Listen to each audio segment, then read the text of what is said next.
For more on the independence referendum in Scotland and what may follow, we're joined by Garret Martin. He is the editor-at-large for the European Institute. He's also a professor at American University here in D.C. So is it a fairy tale ending where everyone lives happily ever after? Because I was watching the coverage last night. You saw a lot of people still grousing in Scotland and some in Wales. It seems like this is going to be a delicate kind of needle to thread for Cameron and company.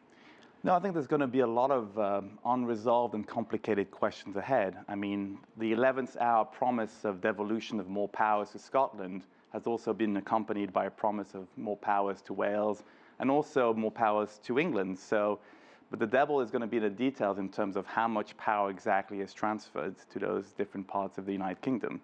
So I think there's still a lot of constitutional questions ahead.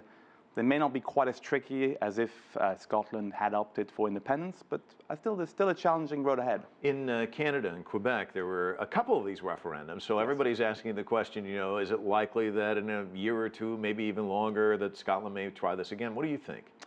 I would argue in the foreseeable future, I don't think we're going to see another referendum. I think the gap, the 10% win by the sort of no camp, I think should put a dampener at least for the coming years.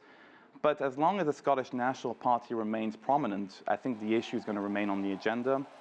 Also, I think it depends. If the devolution proves satisfactory to Scottish voters and Scottish politicians, then that might also dampen the desire for independence. But if it proves to be a charade or not much of an empty promise, then the independence talk could come back.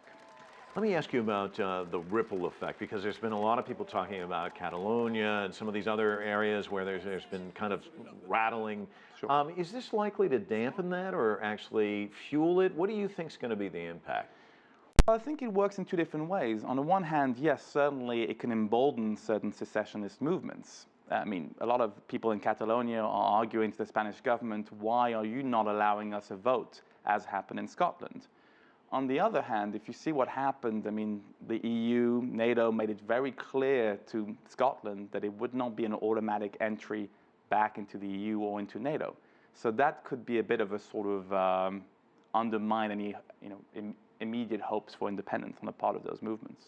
Let me ask you one final question. There was a lot of talk about U.S. President Barack Obama tweeting about how he hoped the union kind of stayed together. Do you think it was improper for him to kind of get out there involved in this? Obviously, it probably didn't play any role in the vote, do you think? I don't think it was improper. I think it's quite clear that for the United States would prefer a stronger ally in the United Kingdom. Had Scotland become independent, there would have been a very tricky question about the nuclear deterrent that's stationed in Scotland.